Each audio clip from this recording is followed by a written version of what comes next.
नमस्कार, आप देख रहे हैं TNI आवाज और मैं हूं आपके साथ जावेद खान। चलिए एक नजर डालते हैं देश और दुनिया की तमाम बड़ी खबरों पर। केरल में सुरक्षा बलों ने शुक्रवार को एक महिला पैसेंजर से भारी मात्रा में विस्फोटक बरामद किया है। कोझिकोड रेलवे स्टेशन पर एक महिला के पास से 100 जिलेटिन की छड़ें और 350 डेटोनेटर बरामद किए गए हैं।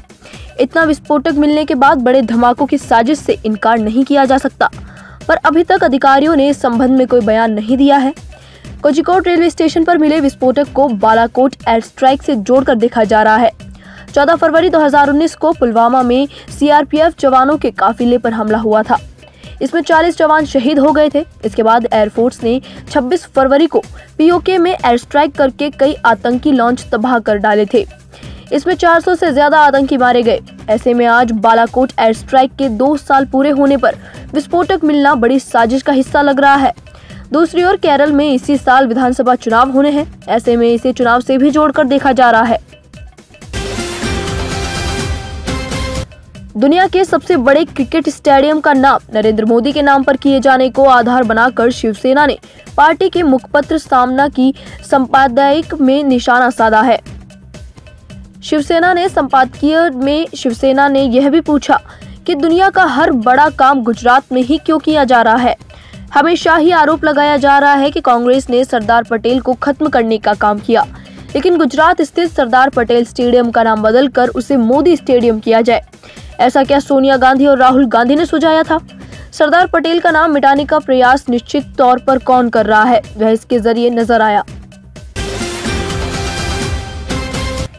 देश के 18 राज्यों में कोरोना का नया स्ट्रेन फैल गया है। यह स्ट्रेन UK, साउथ अफ्रीका और ब्राजील से आए हैं। इसके अब तक 194 मामले सामने आ चुके हैं। केंद्र सरकार ने देश में बढ़ते मामलों को देखते हुए इन सभी 18 राज्यों की निगरानी शुरू कर दी। National center for disease control ने इन राज्यों से नए स्ट्रेन से जुड़े मरीजों की जानकारी और उनके संपर्क में आने वाले लोगों के बारे में पूछा। केंद्रीय स्वास्थ्य मंत्रालय ने बताया कि इन 194 लोगों में से 187 लोगों में UK का वेरिएंट मिला है, 6 साउथ अफ्रीकन और 1 ब्राजीलियन स्ट्रेन है। स्वास्थ्य मंत्रालय ने इन राज्यों को इंटरनेशनल पैसेंजर्स की मॉनिटरिंग बढ़ाने को भी कहा। इनमें महाराष्ट्र, केरल, तेलंगाना, आंध्र प्रदेश, असम, पश्चिम बंगाल, तमिलनाडु, पंजाब जैसे राज्य शामिल हैं। प्रधानमंत्री नरेंद्र मोदी शुक्रवार सुबह वीडियो कॉन्फ्रेंसिंग के जरिए तमिलनाडु के डॉक्टर MGR चिकित्सा विश्वविद्यालय के 33वें दीक्षांत समारोह में शामिल हुए। इस यूनिवर्सिटी का नाम तमिलनाडु के पूर्व मुख्यमंत्री और MGR के नाम से मशहूर MG रामाचंद्रन के नाम पर रखा गया। इस दौरान मोदी ने कहा कि MGR का शासन गरीबों के प्रति दया से भरा था। हेल्थ केयर, एजुकेशन और महिला सशक्तिकरण उनके पसंदीदा विषय थे। कुछ साल पहले मैं श्रीलंका गया था, जहां MGR का जन्म हुआ था। वहां स्वास्थ्य क्षेत्र में श्रीलंका के तमिलों के लिए काम करने के लिए भारत को सम्मानित किया गया। श्रीलंका में डिक ओया में अस्पताल के उद्घाटन समारोह को कभी नहीं भूल सकता। यह अस्पताल कई लोगों की मदद करेगा। हेल्थ केयर फील्ड में तमिल समुदाय के लिए किए गए इन कामों में MGR को खुशी होगी। रक्षा मंत्री राजनाथ सिंह आज एक दिन के पश्चिम बंगाल के दौरे पर हैं। यहाँ वह बलूरघाट में एक रोड शो को करेंगे।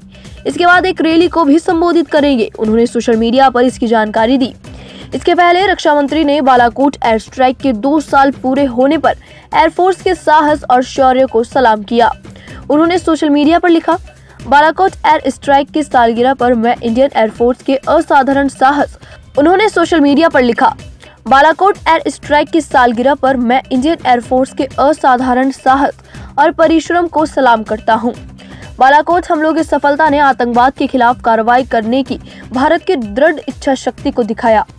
हमें अपने सशस्त्र बलों पर गर्व है जो भारत को सुरक्षित और निश्चित रखते हैं। पश्चिम बंगाल में कोयला घोटाले की आंच अब व्यापारियों, अफसरों और तृणमूल नेताओं तक पहुंच गई है। CBI और ED ने शुक्रवार को तृणमूल के करीबी बिजनेसमैन के ठिकानों पर छापे मारे।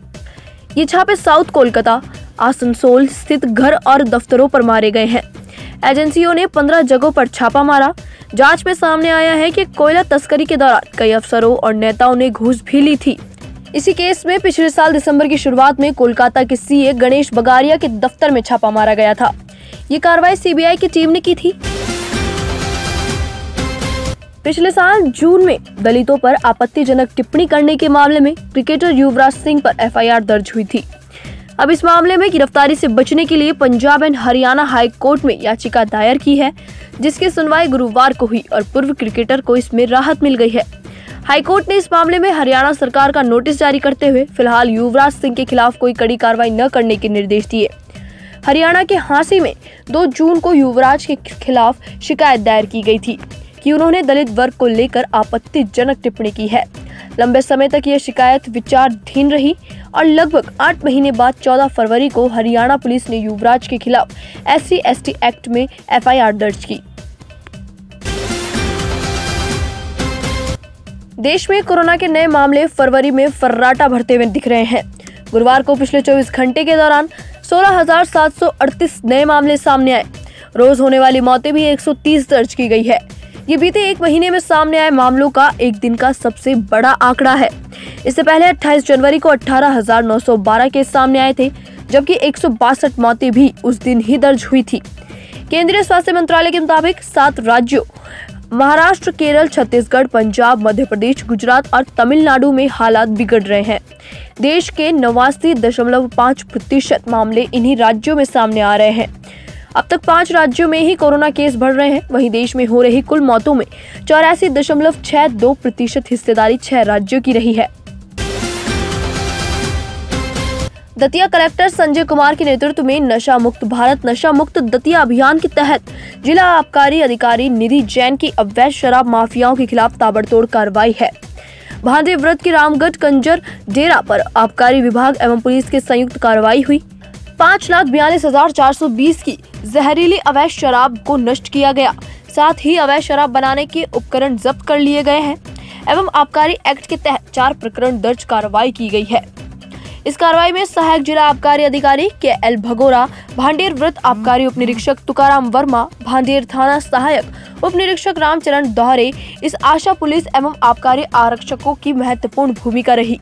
में रामगढ़ कंजरडेरा पे आबकारी विभाग और पुलिस विभाग की संयुक्त दबिश हुई है, जिसमें हमें कम से कम 8,000 किलोग्राम महुआ हमने ऑन द स्पॉट नष्ट किया और 620 बल्क लीटर जो कच्ची शराब है उसको जब्त आबकारी लिया है। 34(1) का 1 प्रकरण और 34(2) के 3 प्रकरण बने हैं। इस प्रकार के जो हम कह सकते हैं कुल मिला के जो पूरी जब्ती हुई वो 5.5 लाख की हुई है। और ये लगातार अवैध शराब के विरुद्ध आबकारी का, पुलिस का, प्रशासन का एक संयुक्त अभियान चल रहा है जिला दतिया में। तो इस प्रकार कलेक्टर सर का निर्देशन और पुलिस अधीक्षक सर का मार्गदर्शन रहा और ये पूरी कार्यवाही की गई। क्या इसमें किसी के अंदर की गिरफ्तारी हुई? इसमें किसी की गिरफ्तारी नहीं हुई है। एज सच वो लोग जो अज्ञात प्रकरण कायम हुए हैं, जनरली ये देखा गया है कि दूर से ही उनको पता चल जाता है, कई बार खेतों में भाग जाते हैं, लेकिन ये है कि आगे विवेचना जारी है। मौका नक्शा के आधार पर उनको पकड़ा जरूर जाएगा। एक बड़ा प्रश्न है आबकारी विभाग के या किसी राहुआस तहसील क्षेत्र में सरसों की कटाई जोरों पर है। क्षेत्र के विभिन्न गांवों में काश्तकार अपने अपने खेतों में सरसों की लावनी करना शुरू कर चुके हैं। किसान काश्तकारों ने बताया कि इस समय मौसम में बदलाव आता है, इसके देखते हुए हम सरसों की लावनी करने में जुट गए हैं। पिछले वर्ष इसी मौसम में आए बदलाव के कारण भयंकर ओलावृष्टि हुई थी, जिससे हमारी फसलों को भारी मात्रा में नुकसान हुआ। इसलिए सरसों की फसल भी लावनी आ गई है और हमको डर है कि कहीं पिछले वर्ष की तरह इस बार भी मौसमी आपदा हमारी फसल को चौपट नहीं कर दे। इसको देखते हुए हम जल्द से जल्द सरसों की फसल को काट पीट कर मंडी या घर में रखना चाहते हैं। फिलहाल TNI एक्सप्रेस में सिर्फ इतना ही। देश और दुनिया की तमाम खबरों के लिए आप देखते रहिए TNI आवाज, आपकी आवाज के साथ।